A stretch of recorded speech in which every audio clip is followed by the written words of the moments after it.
Throughout the Midwest, and maybe even the nation, there is a debate that rages this time of year. Whose state fair is the best? I'm here to tell you that I've been to the top 3 contenders, and this is my opinion. Right off the bat, I'm going to eliminate the Texas State Fair. Yes, they have big Texan football games at the Cotton Bowl, but there's no personality to the Texas State Fair. All the buildings look the same, Big Tex burns every few years, and you'd expect Texas to be a little more agriculturally focused. And the fair lasts for almost a month. In that Dallas heat. Sorry, Texas. I tried for many years to get on board. I just can't. This then leaves Minnesota and Iowa as the top 2 state fair contenders.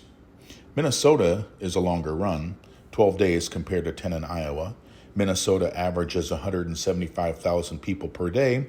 Iowa averages about 117,000.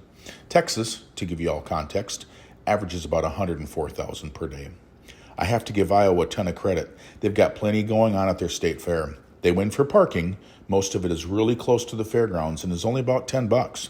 Minnesota has close parking as well, but the closer you get, the higher the price, sometimes topping out at $40. The food is comparable. Minnesota wins with cookies. Iowa tried to copy Sweet Martha's but fell just a little short.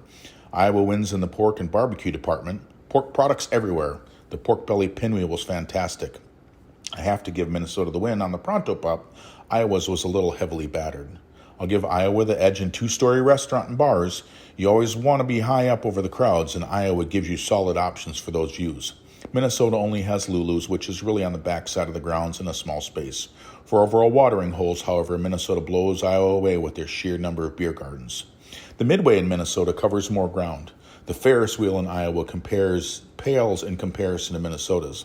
Both fairs have ye old mill ride, but from what I understand, Iowa's leaves a little to be desired. Iowa State Fair is chock full of politics and politicals. Some may consider that a good thing, some may consider that a bad thing. Me, I'd rather do without it. Edge to Minnesota. Both have their butter sculptures. The butter cow in Iowa and the life-size celebrities are damn impressive. Minnesota has equal greatness with the live butter sculpture of Princess Kay of the Milky Way and her court. Overall, I have to give the crown of best state fair in the country to Minnesota. Iowa's kind of a Minnesota wannabe. And listen, I don't mean that in a bad way. They are kind of locked in with the smaller size of the fairgrounds, so growth is limited. Food and beverage choices are solid. You see many of the same things in Iowa that you see in Minnesota, just on a smaller scale. Ultimately, I think it really boils down to where you're from. If you're from Iowa, you'll swear by your fair, as you rightly should. And if you're from Minnesota, you'll die defending Machinery Hill, the Midway, and Sweet Martha's. Let's get the rest of the country involved and see what they say. If you haven't been to these state fairs, you need to visit. Follow me at Not Your Normal Nomad and let me know your thoughts on one of the hottest summertime debates.